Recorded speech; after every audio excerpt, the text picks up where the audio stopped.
¿Qué tal? Y bienvenidos de nuevo a Domina Tu Mente.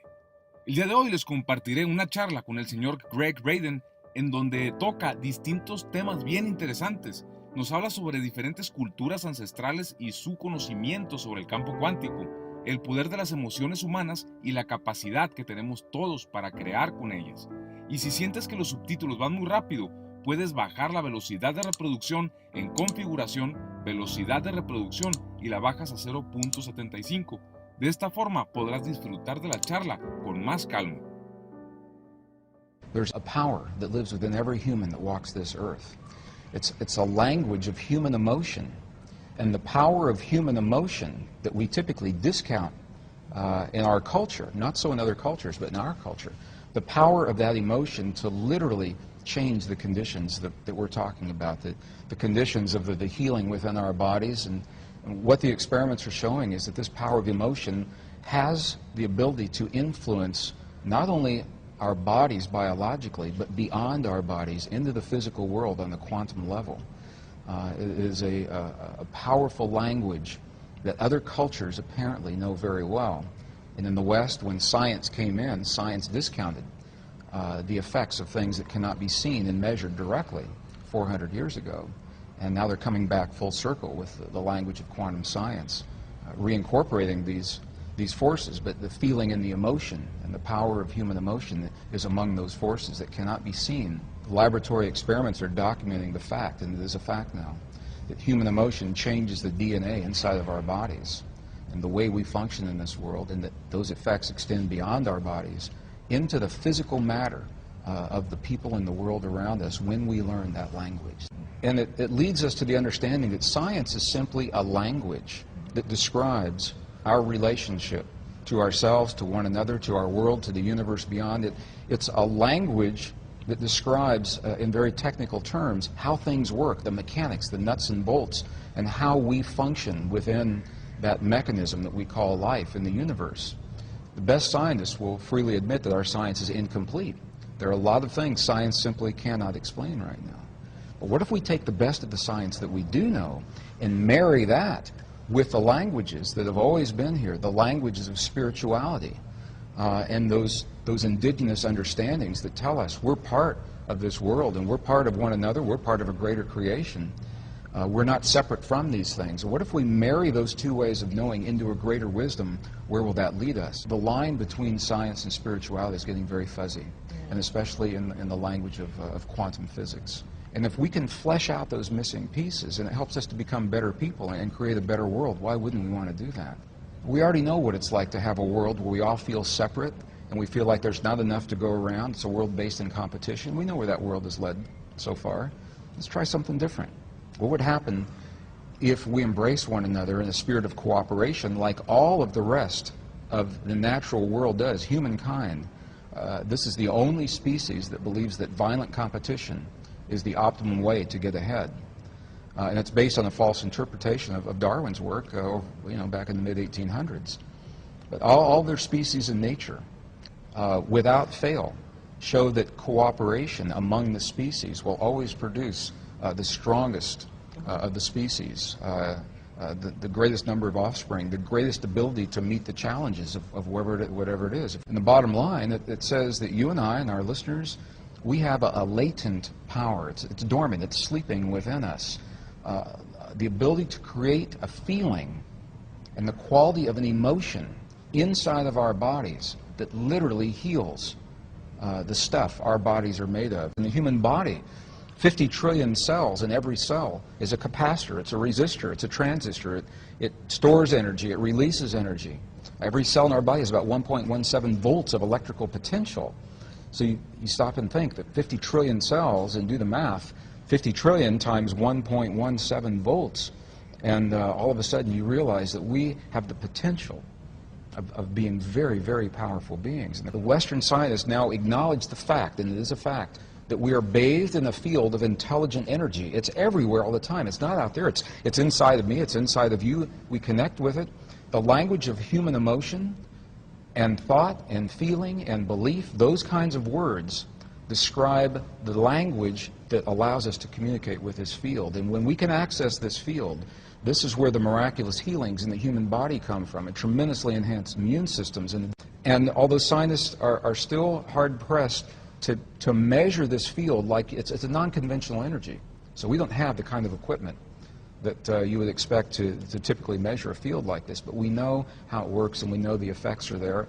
Other cultures have known it for 5,000 years, so it's marrying the best science of our time with that ancient wisdom. Not only are we not told that we're powerful, we have been led and conditioned in our culture and in our families and our society to believe that we are not powerful, and that power lies somewhere else, that it lies with a church, or it lies with an organization, or it lies with a doctor, or it lies with a scientist, or someone who has knowledge and power that we do not have. And so when we find ourselves faced with situations in our lives that push us to the very edge of who we believe we are, we believe that we have to go to someone else. So it's about personal responsibility, personal power, and recognizing that we are part of rather than separate from our world. And it's not about controlling or manipulating or imposing our will. It's about us participating and cooperating as a living organism that we call humankind to shape the destiny of our future. And that's why I'm so excited, because every person is a key element. The key, Robin, is unresolved frustration, unresolved anger. That's where we get in trouble with our bodies. We all feel those are. We all feel them because they're signals telling us about our environment, what's happening in the world. We want to feel those. The key is when we do feel them to recognize what they're saying and what to do about them, what they mean to us personally, and to resolve and reconcile whatever it is that is being brought to our attention in that moment. And the language of our heart speaks to the stuff our world is made of, to our bodies and to the physical reality of this world. The world will mirror back what it is that we're feeling in our hearts. When we're feeling anger, hate, jealousy, rage, you're going to see it in your relationships, you're going to see it in your health, you're going to see it in your body. Intuitively, we know that. And the flip side works as well. The key is to hone that feeling of peace or of healing, to feel the things as if they've already happened, to feel the peace in our world as if it's already happened, or the healing in our loved ones as if that healing has already happened. And in that way, we are giving this field something to work with, so it can mirror that back in the quantum world. Yep. And there are all kinds of self-help. Everyone learns differently, so what works for my anger and your anger or someone else's may not be the same thing. But the key is to honor the language of human emotion in our hearts. Forgiveness is vital. It's necessary for us to move forward in our lives. We'll all have experiences where we feel betrayed or hurt, where we feel that something has been taken from us by those who had power over us, either physically, emotionally, materially, something like that. We'll all have those experiences. The key to transcending those is to get past them, and you can't get past them by sweeping them under the carpet.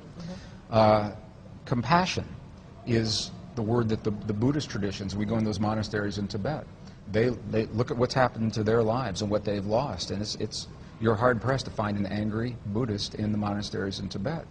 And in the pre-Judeo-Christian traditions, there was a sect called the Essenes, E-S-S-E-N-E-S.